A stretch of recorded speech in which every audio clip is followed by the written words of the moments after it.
Tamad moment. Ito yung natin hindi maiwasan maging tamad, diba? Gawain na natin ng mga tao.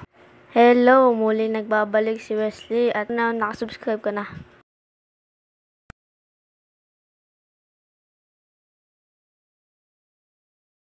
So, ayun na nga. Hindi naman natin maiwasan naging tamad, diba? Kahit gaano kang kasipag, hindi mo rin naiwasan maging tamad. Example.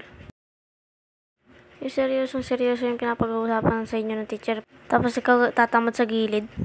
Baka meron na nga, mainis sa katabi mo eh. Buti nga. Oh. Baka isa sa inyo, papatoy ko ulit ng chok dyan. Ilabas nyo na ang assignment nyo. Baka isa sa inyo, patuhin ko ng chok.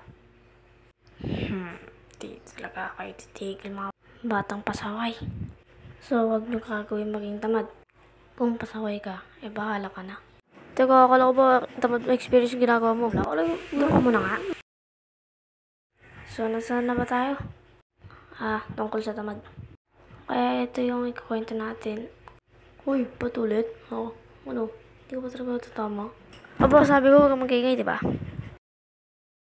Ang kulit mga ginagawa!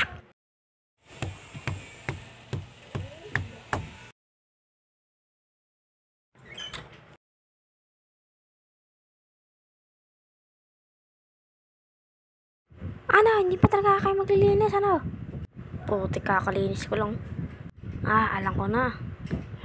Tatakas na lang ako. Hoy, sino taga-punas? Anak, bilang mga petsin. Sukli ha, sinasabi ko sa'yo. Puti ko lang talagang takas kay nanay. Cleaners. Wala ka na nga sa bahay. Nautusan ka pa. Diba? Kahit sa labas, mauutusan ka pa rin. Tapos ikaw madaling nang umuwi. Kahit uwian time na.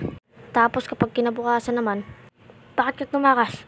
Hindi ka mapaghintay. Papuntahin mo yung mama mo rito. Kayo ba? Ano yung experience nyo maging tamad? Sana magustuhan yung kwento ko at mag-like, share, subscribe mo na. Tsaka pindutin mo na rin ang bell para updated ka. So ayun, tapos na ang kwento.